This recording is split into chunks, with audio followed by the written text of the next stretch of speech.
Frequency generator.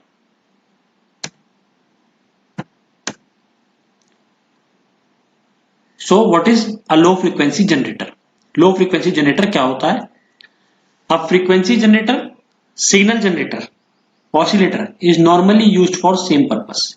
यानी कि जो फ्रीक्वेंसी जनरेटर होता है, सिग्नल जनरेटर होता है, ऑसिलेटर है, तीनों का लगभग एक सा ही काम है।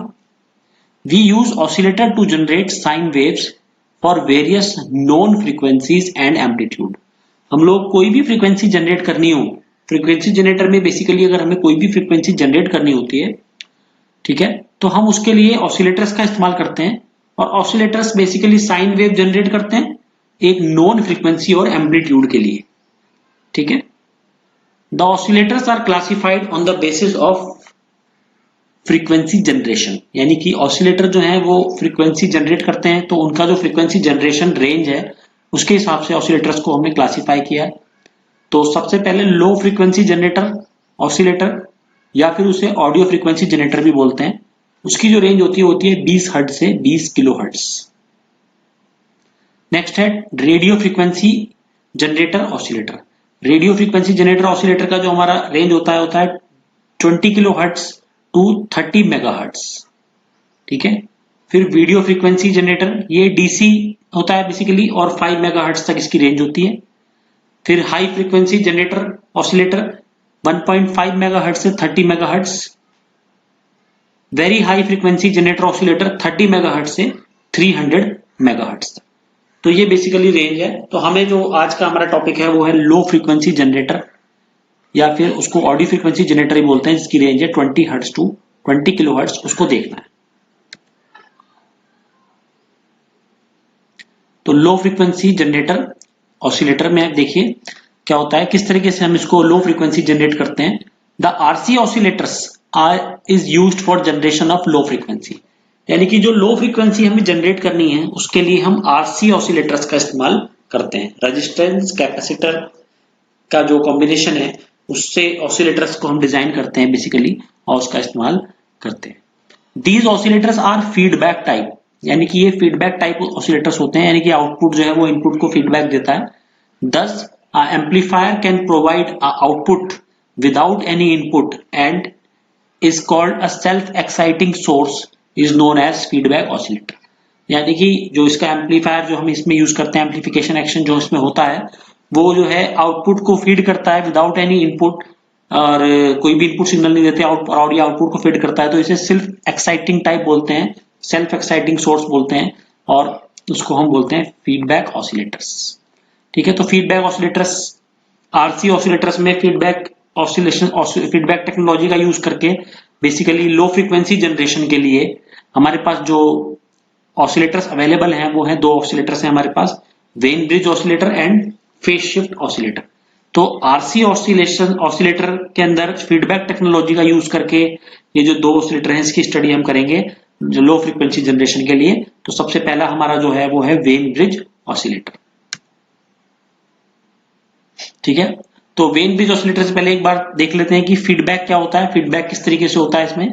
तो फीडबैक ऑसिलेटर में देखिए क्या है, ये बेसिकली एक एम्पलीफायर है और इनपुट सिग्नल इसमें दिया हुआ है और आपको आउटपुट सिग्नल देखिए मिल रहा है, एक एम्पलीफाइड सिग्नल आपको आउटपुट पे दिखाई दे रहा होगा। तो इसमें देखेंगे the oscillator is made from an amplifier and a feedback network. Amplifier और फीडबैक नेटवर्क का इस्तेमाल किया है। The feedback network sends some of the system output back to be reamplified after a suitable time. यानी कि जो output है वो फीडबैक के माध्यम से इनपुट पे भेजा जाता है जिससे कि वो दोबारा से एक एम्पलीफिकेशन एक्शन होता है उसके अंदर, ठीक है। Let's consider the amplifier has a voltage gain equal to AF। अगर हम मान लें कि एम्पलीफायर का वोल्टेज गेन AF है and the feedback network has a voltage gain equal to BF। अगर जो फीडबैक नेटवर्क है इसका जो वोल्टेज गेन है वो BF है, तो A और B जो है फ्रीक्वेंसी डिपेंडेंट है। यानी कि जो एम्पलीफायर का गेन है और जो फीडबैक गेन है का जो गेन है वो दोनों फ्रीक्वेंसी के ऊपर डिपेंडेंट है, ठीक है। तो ये दोनों क्या होंगे, फंक्शन ऑफ फ्रीक्वेंसी हो जाएंगे, इसलिए हमने AF और BF लिखा है, इसको हमने लिखा है, ठीक है। तो in general both the amplifier and the feedback network will alter the magnitude and the phase of the signal. ये जो दोनों हैं ये क्या करेंगे, सिग्नल के मैग्नीट्यूड को और सिग्नल के फेस को ये चेंज करेंगे और इस तरीके से एक एम्पलीफिकेशन एक्शन यहाँ पर होगा। तो ये बेसिकली हमारा क्या है, एक फीडबैक है, ये फीडबैक ऑसिलेटर है। ये फीडबैक ऑसिलेटर किस तरीके से इसमें फीडबैक जाता है, इस तरह से ये हमारा इसमें दिखाया गया है। ये हमारा फीडबैक टेक्नोलॉजी है जो हम वेन ब्रिज में इस्तेमाल करते हैं या फिर फेज शिफ्ट में इस्तेमाल करते हैं। नेक्स्ट है हमारा वेन ब्रिज ऑसिलेटर। तो ये वेन ब्रिज ऑसिलेटर का आप देखिए सर्किट डायग्राम, ये आपको वेन ब्रिज यानी कि ब्रिज आपको दिखाई दे रहा है। बेसिकली ये हमारा ऑसिलेटर सर्किट है, ठीक है, और ये हमारा जो है एम्पलीफिकेशन सर्किट है हमारा, ठीक है, जहां पे हमने दो ट्रांजिस्टर इस्तेमाल किए हैं, Q1 एंड Q2, ठीक है। तो ऑडियो फ्रीक्वेंसी रेंज जनरेट करने के लिए, लो फ्रीक्वेंसी जनरेट करने के लिए हमने इसको इस्तेमाल किया है। और जो आरसी नेटवर्क है वो एक नॉच फिल्टर की तरह काम करेगा, ठीक है, और जो है एक फ्रीक्वेंसी में वो जो है फेज शिफ्ट करेगा, और जो इसका टोटल फेज शिफ्ट होगा वो क्या होगा, इसमें फेज शिफ्ट 0 होगा। जो फेज हमारा इनपुट होगा वही हमारा आउटपुट फेज में अवेलेबल होगा। कैसे होगा देखिए, सबसे पहले ये वीसीसी सप्लाई हम मानते हैं Q1 पहले स्विच करेगा, तो Q1 के अक्रॉस जाएगा, एम्पलीफिकेशन एक्शन होगा इस वाले ट्रांजिस्टर में। ये ट्रांजिस्टर आपने पढ़े हैं कई बार, ये इस तरीके की बाइसिंग सर्किट्स आपने पढ़े होंगे, आपने ईसीडी में ही पढ़ा होगा और ईडीसी में ही पढ़े होंगे ये सारे, ठीक है। तो जो भी इसकी सिस्टम, जो भी इसका गेन होगा थीटा Q1 का, उससे जो हमारा सिग्नल होगा वो एम्पलीफाई होगा। बीसीसी यहाँ से हमें मिल रहा है, ठीक है। उसके ये जो होगा C4 से पास होता हुआ Q2 में पहुंचेगा, यहाँ पे फेज चेंज होगा 180 डिग्री, ठीक है। फिर Q2 में जो भी हमारा ऑपरेशन परफॉर्म होगा, एम्पलीफिकेशन होगा, वहां पे फेज चेंज होगा 180 डिग्री, तो टोटल जो फेज चेंज हो जाएगा वो हो जाएगा 360 डिग्री, ठीक है। और फिर जो इसका आउटपुट है वो इस ब्रिज सर्किट के लिए इनपुट की तरह काम करेगा, और फिर उसके बाद ये जो हमारे आरसी जो हमारे नेटवर्क लगे हैं जो नॉच फिल्टर की तरह काम करेंगे, ये दोबारा से फिर Q1 Q2 को फेड करेंगे, और इस तरीके से हमें आउटपुट यहाँ पे एक्शन जो हमें यहाँ पे मिलता, आउटपुट हमें मिलता रहेगा रीजनरेटिव एक्शन से। और इस तरीके से हमें एक ऑडियो फ्रीक्वेंसी ऑब्टेन होगी आउटपुट पे by the Q1 Q2 and this RC network. तो ये बेसिकली वेन ब्रिज ऑसिलेटर है, आपने पहले भी कई बार इसे पढ़ा होगा। तो इस तरीके से जो नेटवर्क का, ये जो नेटवर्क है इसका जो हमारा टोटल शिफ्ट होगा, जो इसका टोटल फेज शिफ्ट होगा हमारा वो 0 होगा, और एम्पलीफिकेशन जो है हमारा एक वो फिक्स वैल्यू का एम्पलीफिकेशन होगा। और ऑडियो फ्रीक्वेंसी रेंज की जो फ्रीक्वेंसी है इस नेटवर्क के थ्रू हम, इस वेन ब्रिज ऑसिलेटर के थ्रू हम ऑब्टेन कर सकते हैं। देखेंगे एप्लीकेशंस, क्या क्या एप्लीकेशंस होती हैं वेन ब्रिज ऑसिलेटर की। It is used to measure the audio frequency, audio frequency के लिए इस्तेमाल करते हैं इसे। Wien bridge oscillator design the long range of frequency, यानी कि जो फ्रीक्वेंसी रेंज होती है इसकी बहुत ज्यादा होती है। It produce sine wave produce करता है। Advantages, distortion testing of power amplifier, ठीक है, ये डिस्टॉर्शन टेस्टिंग करते हैं पावर एम्पलीफायर का। It supplies the signal for testing filter की टेस्टिंग होती है इससे। एक्साइटेशन ऑफ एसी ब्रिजेस, ये भी एक इसका एडवांटेज है। टू फैब्रिकेट प्योर टोन को फैब्रिकेट करने के लिए भी इस्तेमाल करते हैं। Long distance can be spend, long distance भी इससे हम लोग स्पेन कर सकते हैं बाय रेस्टिंग बीम का इस्तेमाल करके। Disadvantages, the Wheatstone bridge is not used for high resistance के लिए आपको पता है व्हीटस्टोन ब्रिज नहीं यूज करते, बीडीएम के लिए यूज करते हैं, इसका डिसएडवांटेज है। The circuit needs high number of other components, काफी सारे कंपोनेंट्स आपने देखे इसमें। The limited output frequency is obtained because the amplitude and the phase shift character of the amplifier. तो ये भी इसका एक डिसएडवांटेज है। तो नेक्स्ट हमारा है phase shift oscillator.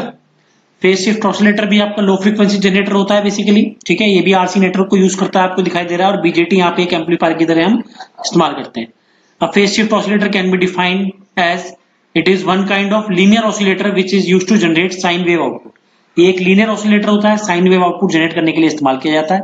It comprise an inverting amplifier component like operational amplifier, otherwise a transistor. Operational amplifier का भी इस्तेमाल कर सकते हैं इन्वर्टिंग मोड में, और लेकिन ये ट्रांजिस्टर का इस्तेमाल करके भी हमने इसे बनाया है, बीजेटी ट्रांजिस्टर को हमने यहाँ पे इस्तेमाल किया है। The output of this amplifier put with the help of the phase shifting network. ये फेज शिफ्टिंग नेटवर्क आपको दिखाई दे रहा है, आरसी जो कपलिंग की है, ये बेसिकली एक फेज शिफ्टिंग नेटवर्क है। इसके थ्रू हमने फीडबैक जो है हमने यहाँ पे इसको प्रोवाइड किया है, ठीक है।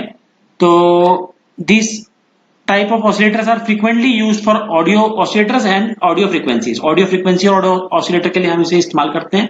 फंक्शन इसका बिल्कुल वैसे ही है जैसे हमने देखा है अभी कि आरसी ऑसिलेटर हमारा एक फेज शिफ्ट इस्तेमाल किया है, हमने यहाँ पे इस्तेमाल किया है, ठीक है। और जो आउटपुट है ट्रांजिस्टर का आउटपुट है बेसिकली वो जो हमारा क्या है, एक ऑडियो फ्रीक्वेंसी के फॉर्म में हमें यहाँ पे इससे आउटपुट जनरेट होता है, ठीक है। वीसीसी हमने सप्लाई दी है यहाँ पे इसको, ठीक है, और आरई और आरसी के थ्रू हमने यहाँ पे इसको इमीटर टर्मिनल को कनेक्ट किया हुआ है। तो ये फेज शिफ्ट ऑसिलेटर है, फ्रीक्वेंसी जनरेट करने के लिए इस्तेमाल किया है हमने यहाँ पे, लो फ्रीक्वेंसी जनरेटर की तरह हमने इसे यूज किया है। इसके एडवांटेजेस देख लीजिए क्या क्या है, डिसएडवांटेजेस, एप्लीकेशंस। एडवांटेजेस जो है इसके, आप देखिए, the oscillator circuit design is very easy, components like resistor and capacitor, simple बिल्कुल डिजाइन है इसका। This is not an expensive and gives high excellent frequency stability, यानी कि ना तो ज्यादा महंगा है और इसकी जो स्टेबिलिटी है फ्रीक्वेंसी की वो बहुत ज्यादा अच्छी है। These are mainly suitable for low frequency के लिए डिजाइन किया गया है और उसी के लिए ये अच्छा रिजल्ट देता है। This circuit is simpler and compared with Wien bridge, ठीक है, क्योंकि यहाँ पे इसमें स्टेबलाइजेशन की जरूरत नहीं पड़ती है, ठीक है, और नेगेटिव फीडबैक की जरूरत नहीं पड़ती है, तो वेन ब्रिज से सिंपलर सर्किट है। The circuit output is sinusoidal output है और डिस्टॉर्शन फ्री आउटपुट है, सबसे बड़ी बात। The frequency range of this circuit will range from few hertz to 100 kilo hertz. Few hertz बहुत कम वैल्यू से स्टार्ट होता है और 100 किलो हर्ट्ज तक जाता है। तो ये इसके एडवांटेजेस थे। Disadvantages of RC phase shift oscillator जो है वो क्या है हमारे, देखिए, the output of this circuit is small because the smaller feedback क्योंकि बहुत छोटा है तो आउटपुट इसका जो है वो हमारा कम है, रेंज कम है आउटपुट की। इट रिक्वायर्स 12 वोल्ट बैटरी और developing a suitable huge feedback voltage. इसको 12 वोल्ट की बैटरी की जरूरत पड़ती है फीडबैक वोल्टेज जनरेट करने के लिए। It is hard for the circuit to create oscillations because of the small feedback. Oscillations इसमें जो बनाने हैं वो थोड़ा सा टफ होता है क्योंकि ये छोटा सर्किट है आपका, इसका फीडबैक छोटा, तो कम अमाउंट ऑफ इसमें जो है लेस अमाउंट ऑफ फीडबैक इसको मिलता है। The frequency stability of the circuit is not good to compare with Wien bridge oscillator. इसकी जो फ्रीक्वेंसी स्टेबिलिटी है वो उतनी ज्यादा अच्छी नहीं है वेन ब्रिज की तरह। तो ये बेसिकली इसके डिसएडवांटेजेस थे। आरसी इसके एप्लीकेशन देखिए, आरसी फेज शिफ्ट ऑसिलेटर के एप्लीकेशंस क्या क्या हैं। This phase shift oscillator used to generate the signal over an extensive range of frequency. They use in musical instrument, GPS units and voice synthesis, यानी कि musical instruments, GPS systems के लिए और voice synthesis के लिए इसका application इस्तेमाल किया जाता है, ठीक है। The application of this phase shift oscillator includes voice synthesis, musical instruments and GPS units. वही दोबारा से पॉइंट रिपीट हो गया है, तो हम इसको इन तीन चीजों के लिए यहाँ पे इसका एप्लीकेशन इस्तेमाल करते हैं। तो अगर आपको ये चैनल पसंद आया हो, ये वीडियो पसंद आया हो, तो आप इस चैनल को सब्सक्राइब कर लें ताकि मेजरमेंट के लगभग सारे लेक्चर्स आपको इस चैनल पे इजीली अवेलेबल हो जाए। Thank you very much.